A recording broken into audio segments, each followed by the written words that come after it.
talk.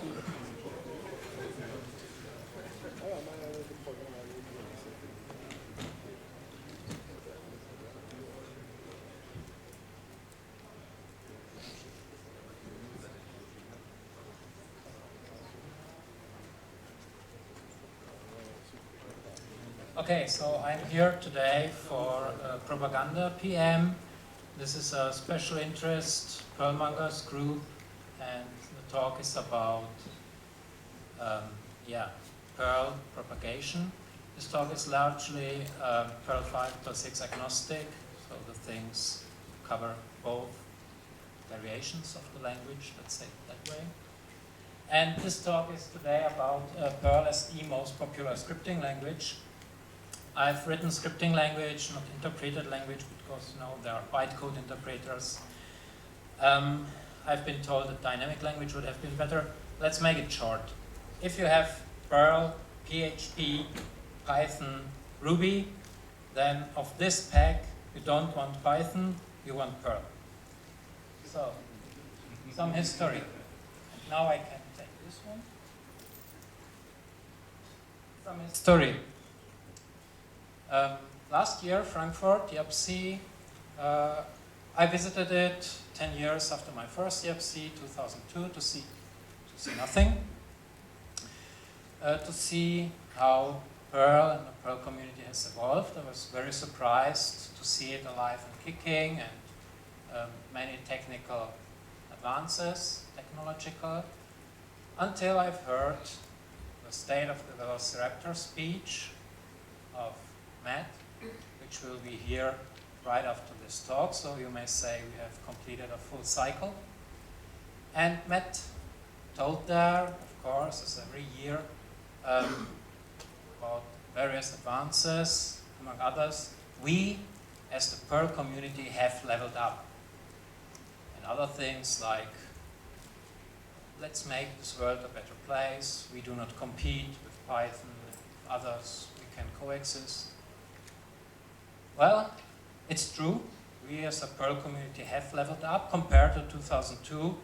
The proceedings weren't that thick like they were 10 years before. And we have not seen 2012 Schwern doing some striptease to raise funds. But one has to be absolutely clear about this. We have leveled up as a Perl community, but so has everybody else. And it's not about leveling up, it's about leveling up equally well or equally fast as others do, or better.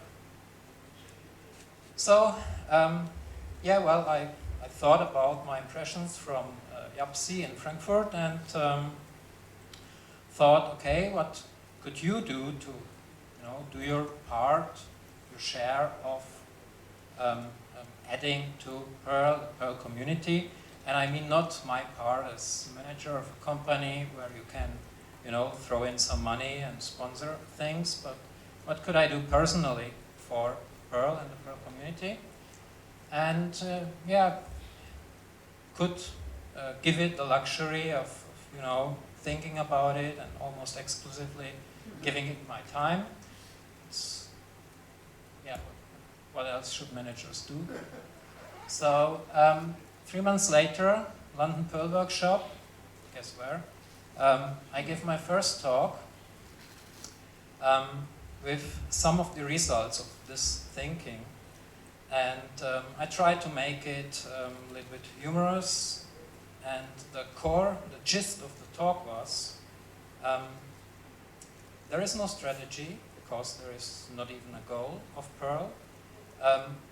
We should have something like that, because our problem in Perl is that there are so few of us.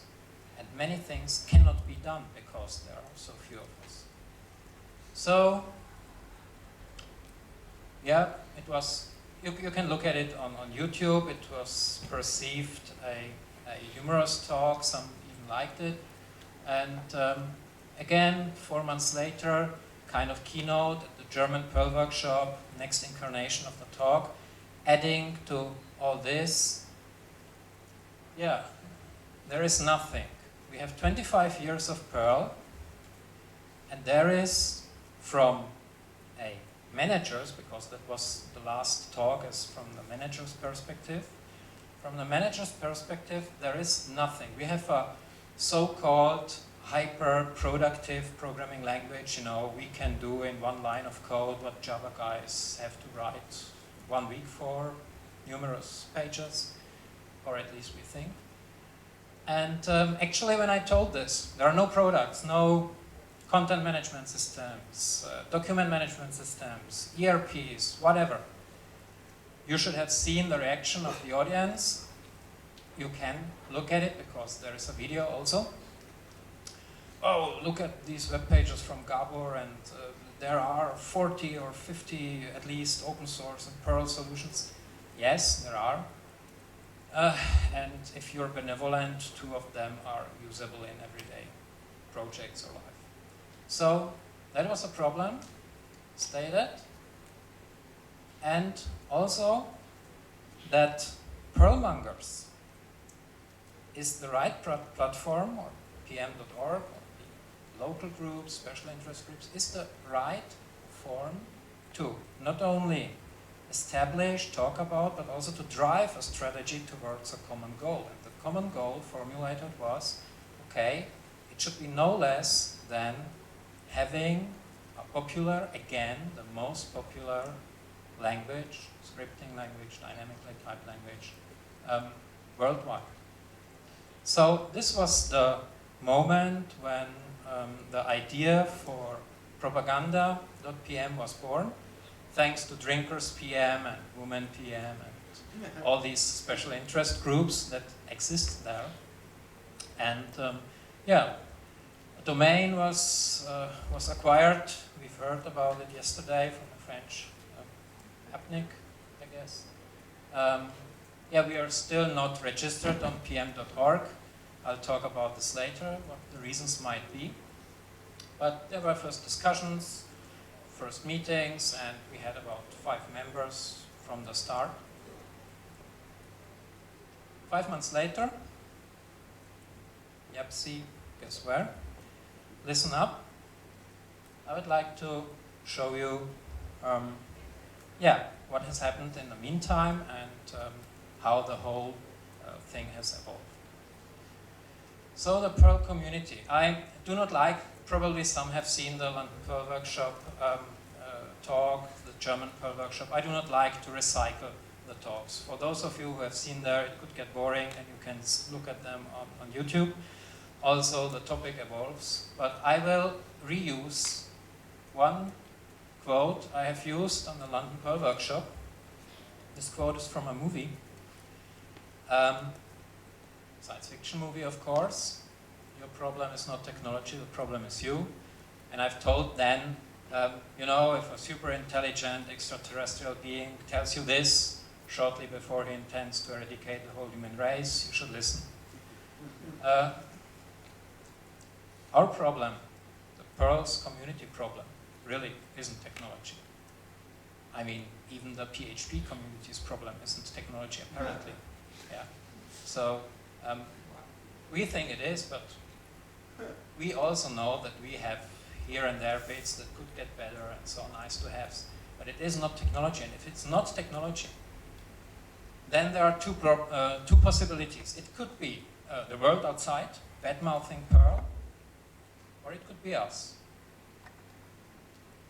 I can assure you I do love Perl. You will not find me drunken or whatever telling you otherwise. But because I love Perl, I'm not entirely afraid of telling things that may not be told or aren't told that often in the Perl community. I consider the Perl community one of the biggest problems of Perl, if such a thing exists at all, because I have not seen a definition of who belongs to the Perl community and who not. You know Perl, you're in. Or you have written at least 50 characters of Perl code, you're in. Yeah. Those in the blind kingdom, we've heard yesterday from Dave Cross, are not in or are in, I don't know. But let's be benevolent and assume there is such a thing. Let's also be benevolent. It's a little bit like we think it is, the Perl community. People who like Perl, who are interested in Perl and so on. Then it's Perl's biggest asset. Because if the Perl community doesn't do anything, no one will. So best hope for Perl is its community. Yeah, there are at least 100 things that aren't going well within the Perl community, with Perl itself. We have no way time to talk about all of these, and we may have time to talk about the 5 most important ones. Most important one, use Perl or die. pm.org. I told you I consider this the most interesting or relevant institution within the Perl community. It's structured, yet it is grassroots enough. And if you read their hosting FAQ, you see this. Use Mailman on a Perl website, or you're a secret Perl Python programmer? And the answer, Mailman is better than Majordomo. Deal with it, period. End of talk. It's true.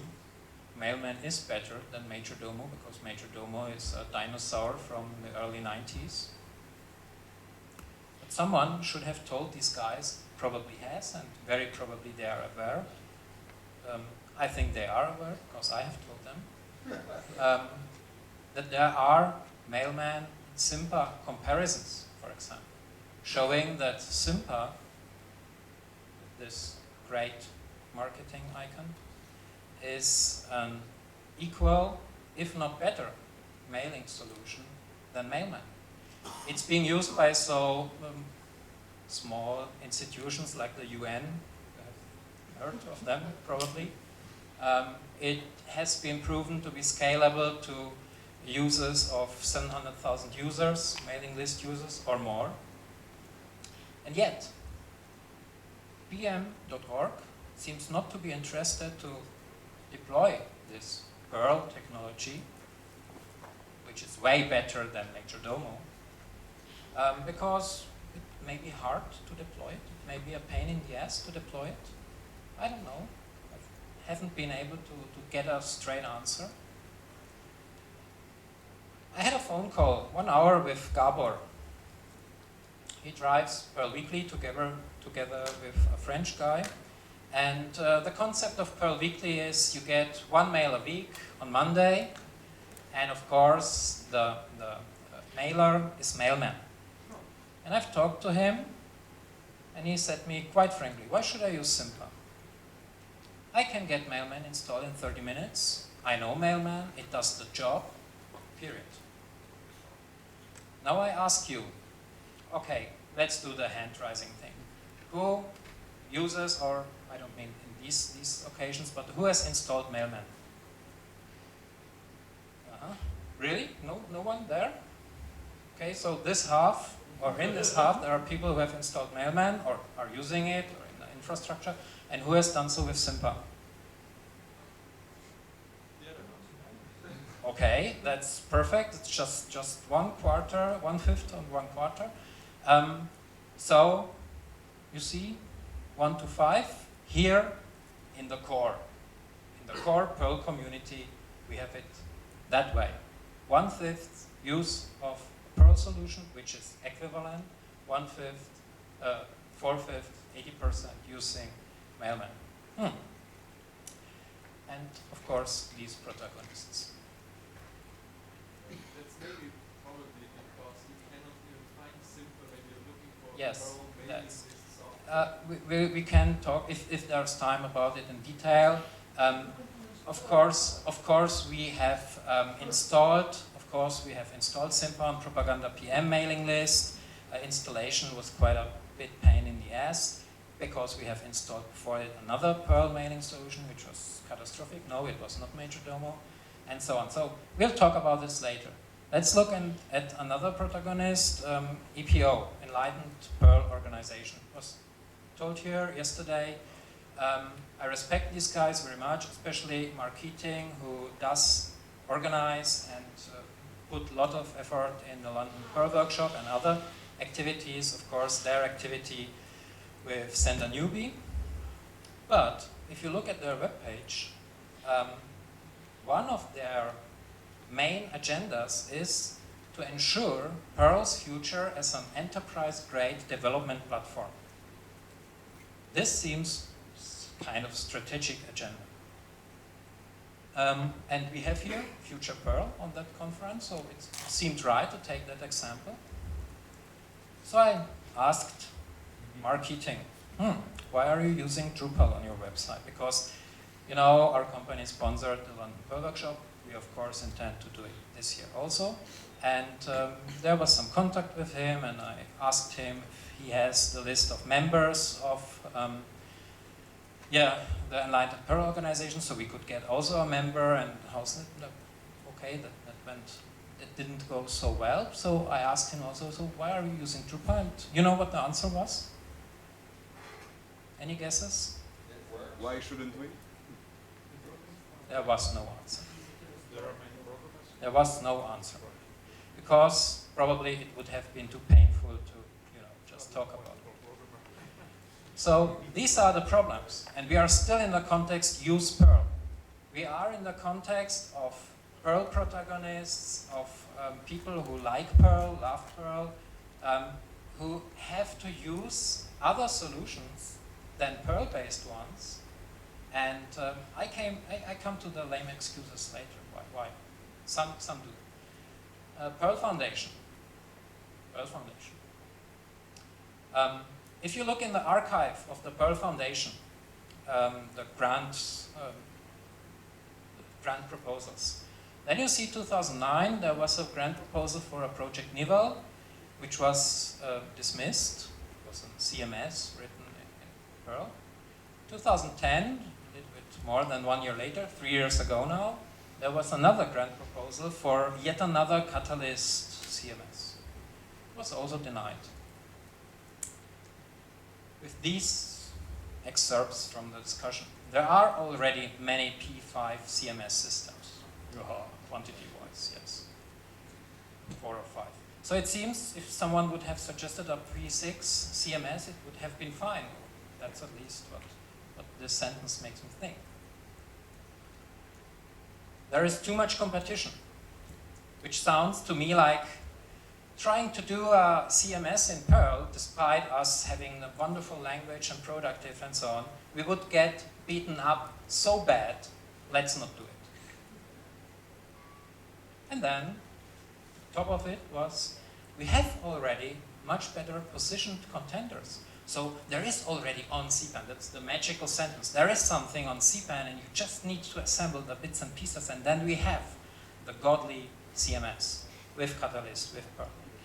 This was 3 years ago. Guess what?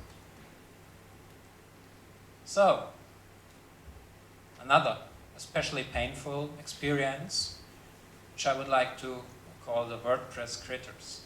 There are web pages from Perl protagonists, people who love Perl, do Perl, who drive WordPress, Perl News, for example. And I came to it and looked at about, and there I saw someone has written, oh, it's a shame it's using PHP. Answer from the admin was, yeah, because, you know, it's easy to set up. I have done it in 30 minutes or whatever, and functionality, and I can interact with Facebook or Twitter or everything at once. And people don't mind if you use for a Perl propagating site PHP technology. Instead, they see, oh, these guys use the right tool for the right job. It's easier, faster to set up, and it has more functionality. So, on one side, you try to propagate Perl, you show the world that you love Perl, but you do it that way. Let me tell you, exceptionalism, something exceptional, is proportional to the invested work. So you have set up a WordPress blog. Yeah, that was missing on the internet. There aren't enough. So just set up. It's just, you know, a couple of minutes. No, that's nothing exceptional. That's nothing that will get you noted. You'll get the job or work done, maybe, but yeah, it will not make waves, so to speak. Image matters more outside than inside. Of course, you do not have to sell Perl within the echo chamber. You want to propagate Perl outside the echo chamber. Only so you will get new people interested in Perl. And there is no such thing like, oh, they use the right tool. Do you think that a PHP programmer who comes to Perl News.org says, oh, I have deep respect for them because they use the right tool for the job, and I see these. No. There will be this one. Do you know why I know that? Because I've talked to the guys, to the PHP guys, because I've seen what PHP guys say compared to other languages. There is a definitive why PHP is bad guide or list. You do not ever need to talk about this, just reference it on the web. And there is very much discussion, and there's one specific contribution. I do not agree. PHP does the job quite good, and so on and so on. But at least they had the decency to put the page on some Ruby framework. And not like those pathetic guys who, you know, say how bad PHP is and they should use Ruby or whatever, and do it on a PHP solution, let's say. So that's the impression. It is out there, outside the echo chamber. So, to sum up, use Perl, damn it. If not you, who shall use it? If you think Sympa is a pain in the ass to install, actually it is not that much of a pain in the ass, then make it easily deployable. If you need to do a hackathon of some obscure cpan module, don't. Contribute to something existing, to something which has perspective. And by using it, improve it. If there is no Perl solution, you should feel the pain. I certainly hope that Mark Keating of EPO, or whoever is attached to it, feels the pain of using Drupal. I hope. Rational voice says there is no pain. It should be.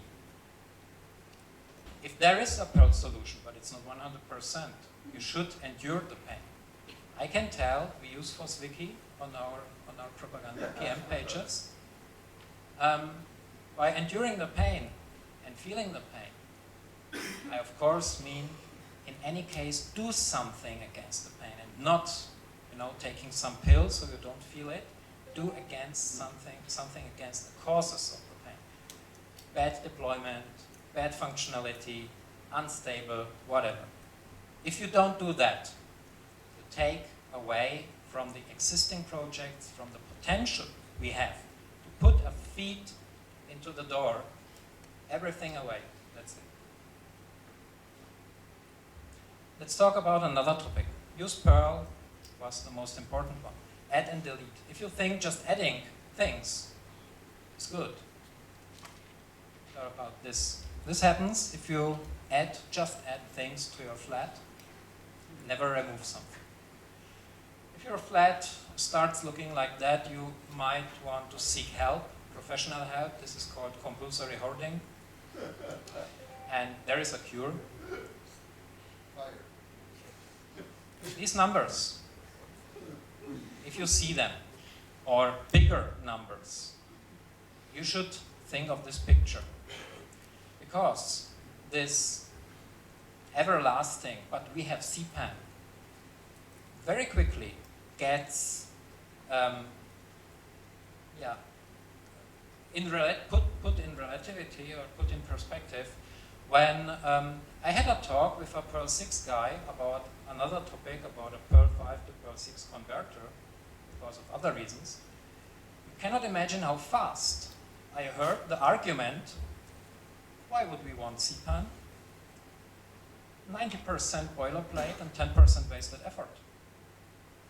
So let's say of those modules, of those 123,000 modules, are 10% wasted effort? Okay. Or this one, use.perl.org. Use.perl.org. If you read that, use Perl is on undev hiatus, you can read content blah blah blah, somewhere 2010. One of the most popular web pages on the perl.org namespace. And it's 3 years without maintenance. We have suggested, from Propaganda.pm have suggested to make this address a top-notch testimonials address. Use Perl. Top-notch by getting CEOs of large companies, not these, my wife is CTO and I'm CEO. To get these CEOs make testimonials about Perl projects in their company. So basically getting, a bunch of devs speaking to their managers, getting the CEO to sign something and put his face on the testimonial. Why do we need that? Because every time you need to convince a manager, this one small light that's, covering 10 people, to use Perl for a new project, and he'll say, oh no, let's do it in Python, it's much more popular or whatever, because he knows shit. You can put him to such a page with the testimonials and show him that way bigger managers have thought otherwise, or testimony otherwise.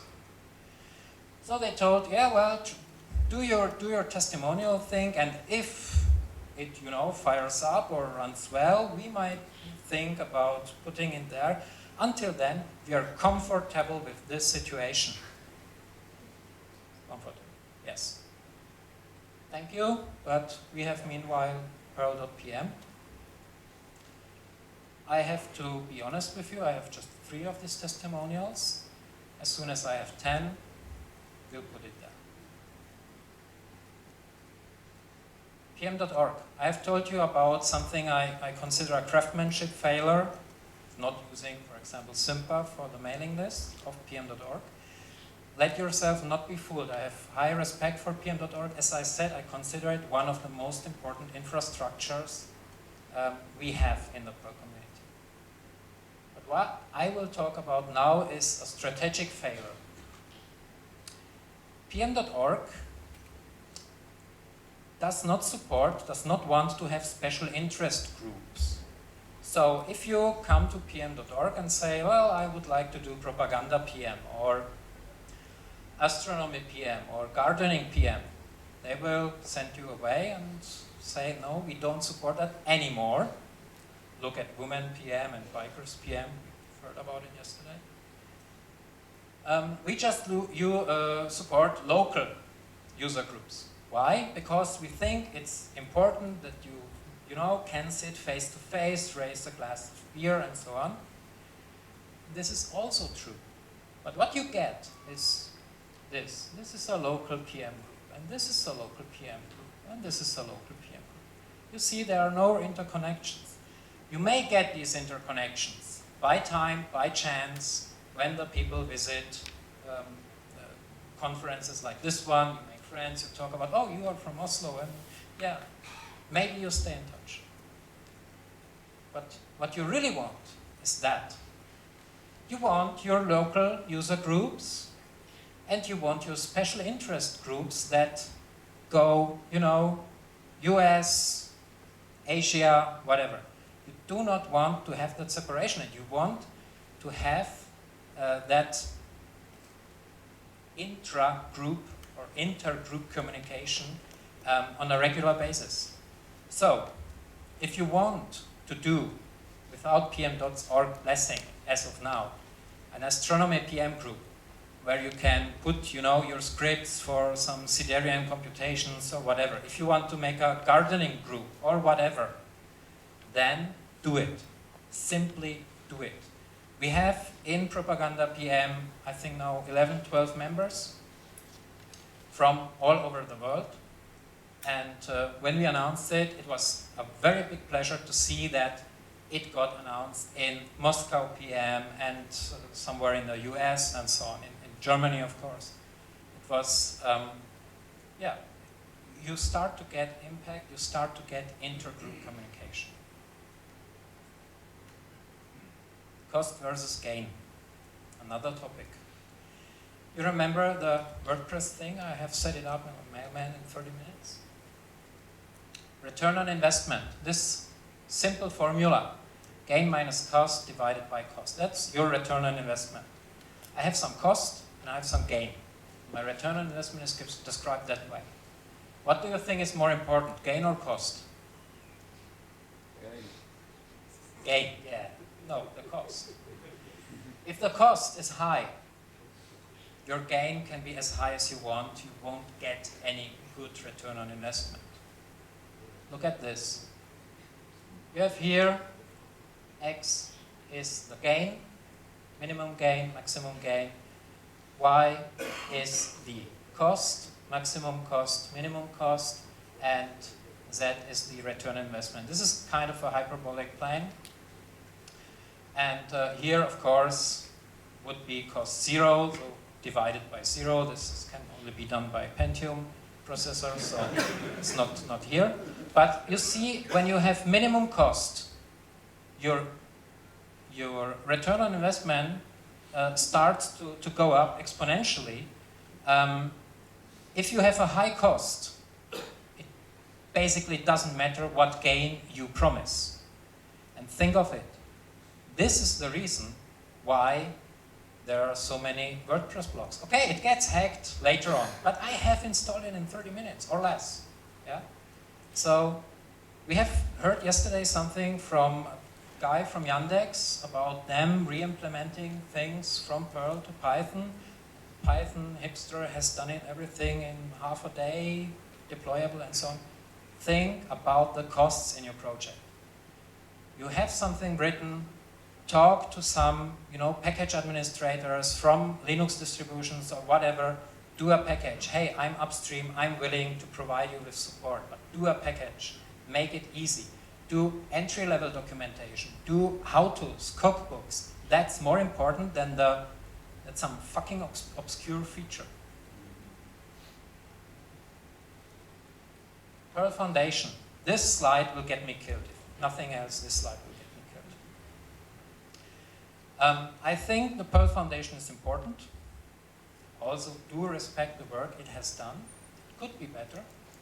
Actually, when I found out that the Perl Foundation is not promoting Perl, it says it's for the advancement of Perl. Somewhere is it there.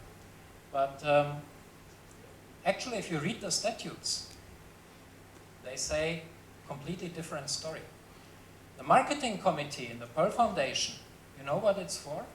It's not about marketing or promoting Perl, according to the statutes. It's about promoting the Perl Foundation within the Perl community. And now suddenly, all the slides, Perl Foundation proudly presents, perlmonks.org and so on, make sense. Because this is a voice geared towards or inwards the echo chamber. Not a good thing, I think. It's a hermetic meritocracy, which I found out by wondering who the president of the Perl Foundation is and whether I have voted for him or her, or I know her, Karen, or if I have been offered to vote. So I found out it's a meritocracy, which is not a bad thing per se. In Apache Foundation it works. But you can enter there and do your stuff and probably then do something, whatever. It's quite conservative. We have seen it with these grants, grant proposals and their dismissal. There's a very asymmetric grant scheme and there is no long-term perspective. Again, I do respect the Perl Foundation, but it could perform better. TODOs, the Programming Community Index. It's not called language popularity anymore. This is what Perl popularity looks according to that index. Of course, it's very painful. If that would be a chart of a stock quoted company, the CEO would probably have killed himself by now. But this is how it looked on the German Perl workshop.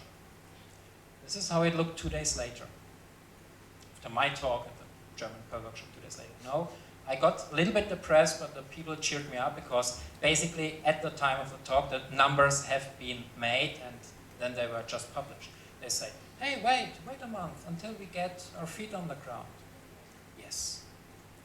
This is what people have done according to the talk, like putting Perl programming in terms of Perl programming language and so on their web pages, namely Perl monks and so on. Of course, after much discussion, I doubt if it will bring something, and well, I don't. Okay. Month later, and today. If someone tells you this is irrelevant or whatever, it's just because he cannot endure the pain of this reality. This thing is highly relevant, and after 1 year of observation, I also think it's valid. It's a valid indicator. We are observing, we have our own secret programming popularity index at Propaganda.pm. We are observing some indicators daily. This is Wikimedia. I don't know why the glitch there, but this is on a daily basis. Red one, PHP, yellow, Ruby, green Perl, blue Python. I don't know if you see it, but there was a slight rise. It was a rise from 130 to, let's say, 190. So we took over these two other programming languages, basically the work of 1 or 2 guys, not members of Propaganda.pm, I might add. This is a positive example. This one is YouTube. The unmeasurable yellow and green lines down there is Perl and Ruby. The blue one is Python, and the red one is PHP. And you have to know that this one goes with a high percentage into the programming community index. It's a massacre. That's a massacre. Videos are missing. There is nothing revolving around the Perl programming language at YouTube. You find a bunch full, shit full of Python how-tos and so on, and discussions around that, but nothing about Perl. This is the place outside the Perl community where some energy should be invested. So to sum up, use Perl, damn it, add and delete, support special interest groups. If you want to make one, make one. Mind the cost, others do and are successful. Respect and do not fear, thus ignore, the programming community index. And what I've not talked about, only briefly, do products. Do not do in some, I would say, hackathon, some stupid obscure modules, do products. If you think it's so trivial to take all of our holy CPAN and just, twiddle it together and then I have my perfect PHP or Perl DB admin using DBIX and everything else, it's not that trivial as you may think. That was not all. This is the agenda of the Propaganda.pm, and what I've talked about are some of the blue spots you see there. There's a shitload of work. If you are interested, if you might have encountered a similarly minded idea, join us and let's make some noise. Thanks.